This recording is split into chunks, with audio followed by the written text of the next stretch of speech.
Existem textos da Bíblia que parecem ter sido escritos hoje, mesmo tendo quase 2000 anos. E um deles é 2 Timóteo, capítulo 3. Mas o que choca é o alvo da mensagem. Muita gente pensa que Paulo estava descrevendo o Império Romano. Outros acham que ele falava do mundo pagão. Mas não. O mais perturbador é isto. Em 2 Timóteo 3, o apóstolo Paulo descreve a nossa geração. E ainda mais assustador. Ele está falando de pessoas religiosas dos últimos dias, não de ateus. Ele fala de uma forma de cristianismo com aparência externa, linguagem espiritual, mas sem poder, sem transformação e sem temor de Deus. E se você acha isso exagero, espere até ver o que ele realmente lista como sinais do fim.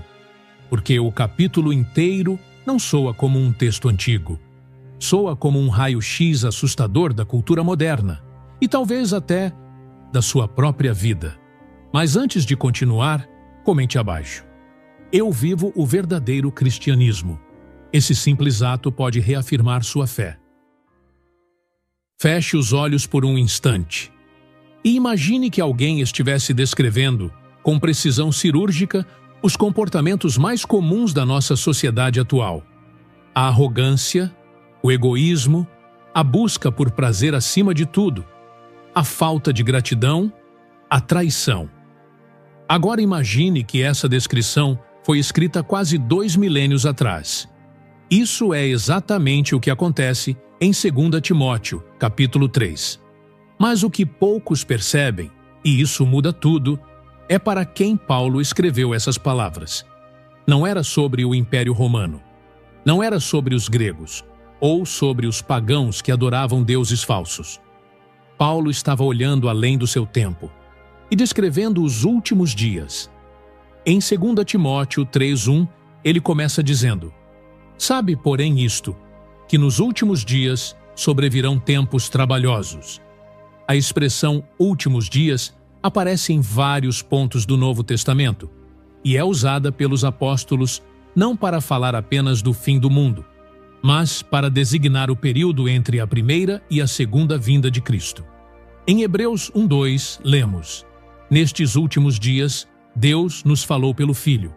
E em Atos 2:17, Pedro declara com ousadia: E nos últimos dias acontecerá, diz Deus, que do meu Espírito derramarei sobre toda a carne. Ou seja, nós já vivemos esse tempo profetizado, e ele está se intensificando.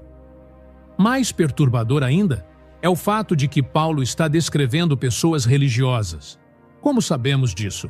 Porque ele termina a lista dizendo: tendo aparência de piedade, mas negando-lhe o poder. Isso está em 2 Timóteo 3:5. Essas pessoas não são ateias, não são seitas ocultas. São indivíduos que falam de Deus, citam versículos, frequentam igrejas, mas não vivem a verdade do Evangelho. Isso deveria causar um calafrio em qualquer um de nós, porque essa descrição não está falando apenas de outros, ela pode estar falando de mim e de você. E a pergunta que não quer calar é: como Paulo identificou que esses seriam os sinais do fim? O que ele começa revelando? Parece inofensivo, mas é muito mais grave do que imaginamos. Em 2 Timóteo 3:2, Paulo começa sua lista com uma frase que hoje soaria quase como uma virtude: porque haverá homens amantes de si mesmos. Mas repare, esse é o primeiro sinal que ele menciona sobre os últimos dias. E isso é muito mais grave do que parece. Vivemos numa era em que o amor próprio é celebrado em cada esquina. Frases como ame-se acima de tudo, seja sua maior prioridade, ninguém é mais importante que você, inundam as redes sociais, palestras motivacionais e até púlpitos, mas Paulo chama isso de decadência espiritual. Não é força, não é autoestima, é idolatria do eu. Quando o eu se torna Deus, Deus se torna opcional. Esse é o coração do problema. O culto ao próprio valor, quando exagerado, se torna uma negação da dependência de Deus. O homem se torna o centro, e não mais o Senhor. O que Paulo denuncia é um narcisismo espiritual disfarçado de empoderamento. E a consequência é devastadora. Se eu sou o centro, então minha vontade está acima da verdade. Meu sentimento vale mais que a palavra. Minha experiência pessoal invalida qualquer confronto. E isso tem gerado uma fé frágil, subjetiva e sem arrependimento. Um cristianismo centrado no conforto, não na cruz. Agora pense comigo. Por que Paulo começa justamente com essa frase? Amantes de si mesmos. Porque ela é a raiz de todo o resto. Se eu amo a mim mesmo acima de tudo, então eu também sou mais propenso a amar o dinheiro, a ser arrogante, desobediente, ingrato, traidor. Tudo nasce da inversão do amor. Em Mateus 22, 37 a 39, Jesus deixou claro: amarás o Senhor teu Deus de todo o teu coração, e amarás o teu próximo como a ti mesmo. Veja a ordem: Deus, depois o próximo, depois você. Quando essa ordem é invertida, tudo se corrompe.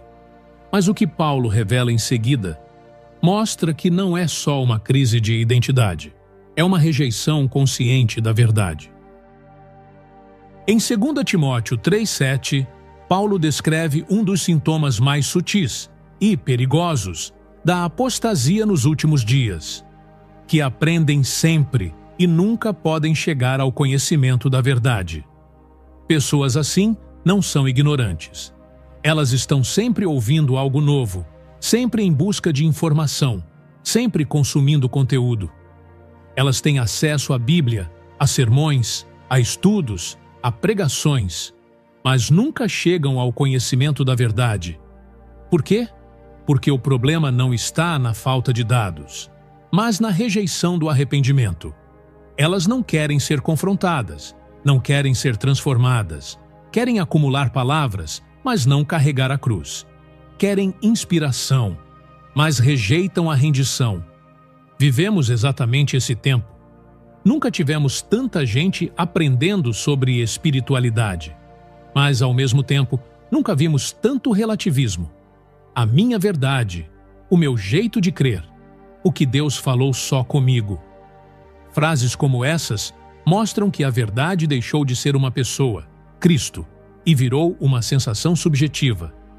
Paulo antecipa esse cenário de forma assustadora. Em 2 Timóteo 4, 3 e 4, ele adverte: porque virá tempo em que não suportarão a sã doutrina, mas, tendo comichão nos ouvidos, amontoarão para si doutores conforme as suas próprias concupiscências, e desviarão os ouvidos da verdade, voltando às fábulas. Eles não querem doutrina, querem afirmação. Não querem ser curados, querem ser consolados em sua doença espiritual. E para isso, escolhem mestres que digam o que elas querem ouvir, não o que Deus quer falar. Agora, pense nisso com seriedade. Quantas vezes você já viu pessoas buscando conselhos, mas rejeitando qualquer resposta que contrarie seus desejos?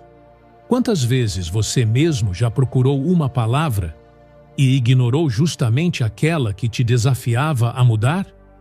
Paulo não está descrevendo ateus nem intelectuais céticos.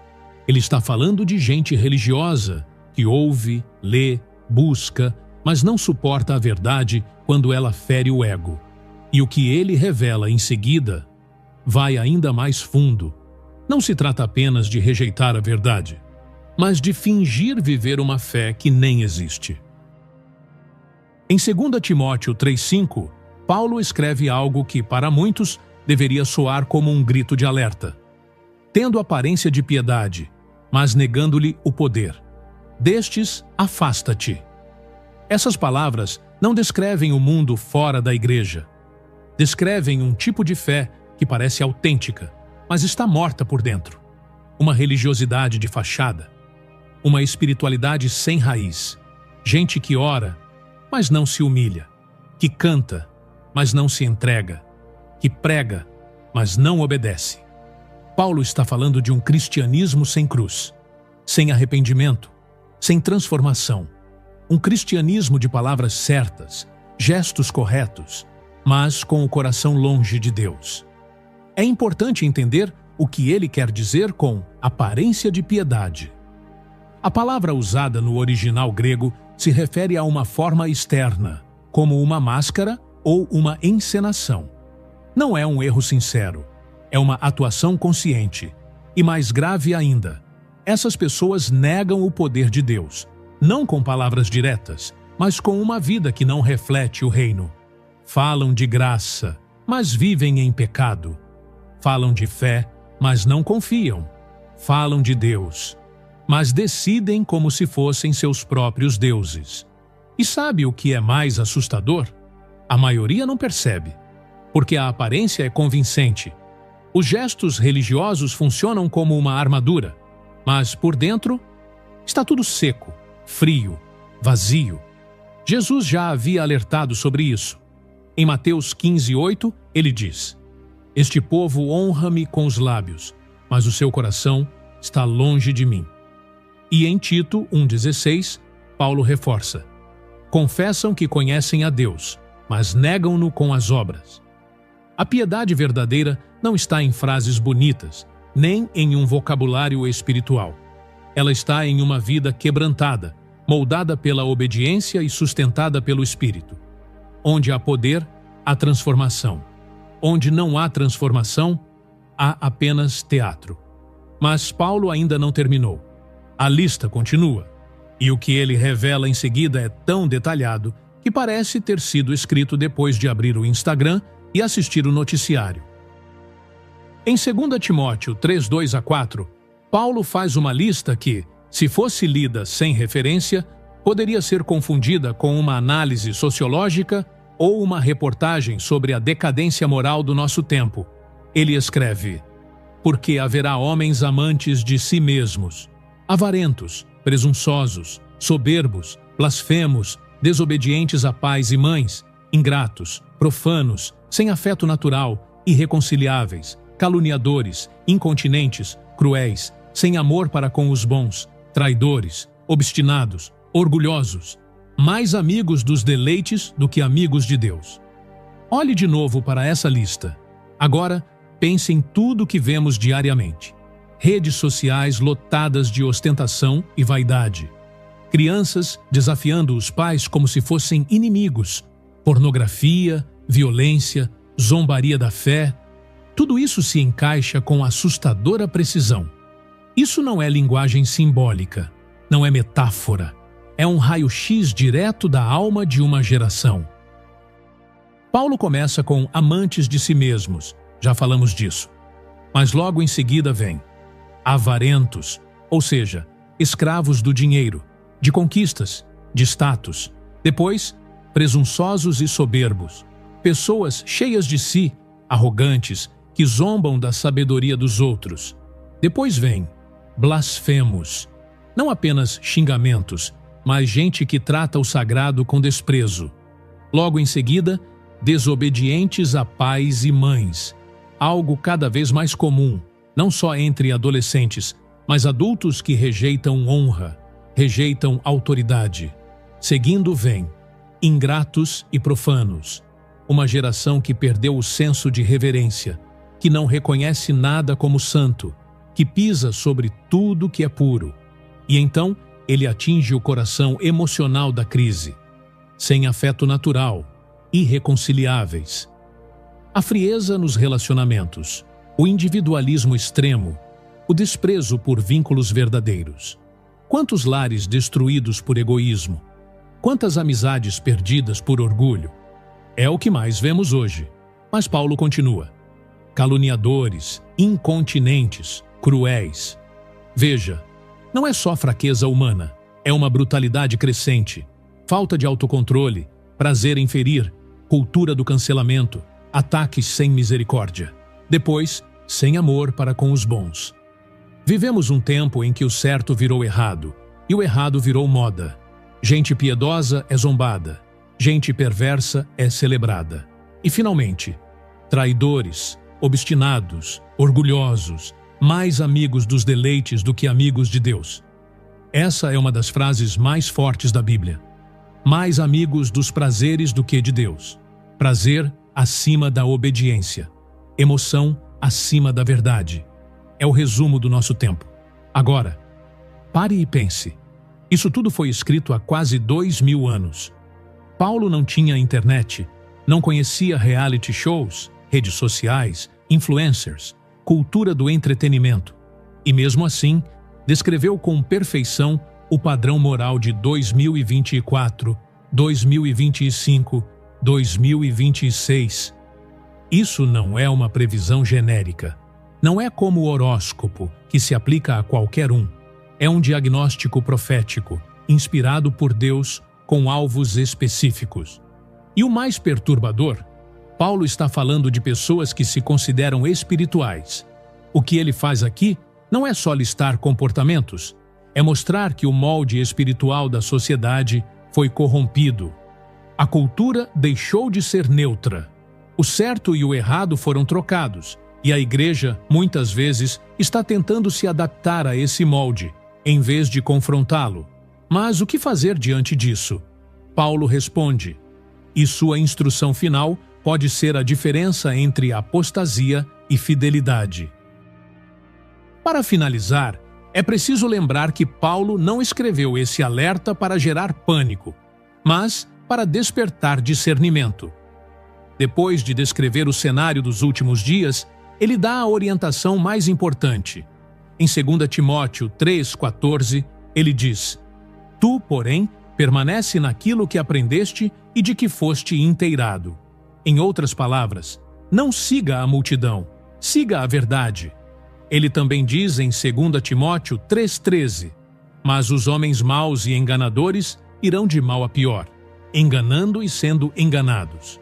O mal vai crescer, sim. A corrupção vai se espalhar. Mas a resposta do cristão não é se esconder. É permanecer firme na Escritura, no arrependimento, na obediência. A maior tragédia não é viver em tempos difíceis. A maior tragédia é perder a fé em tempos difíceis. E se essa mensagem falou com você, comente aqui embaixo.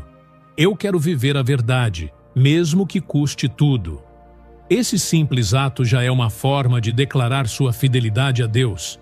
E se esse conteúdo te despertou, curta esse vídeo, se inscreva no canal e compartilhe com alguém que precisa ouvir isso. Alguém que talvez esteja preso à aparência, mas precisa voltar ao poder transformador do Evangelho. Não se trata de medo, trata-se de decisão espiritual, porque no fim, o juízo virá. Mas ainda há tempo para quem tem ouvidos para ouvir. Até o próximo vídeo, e que Deus te abençoe.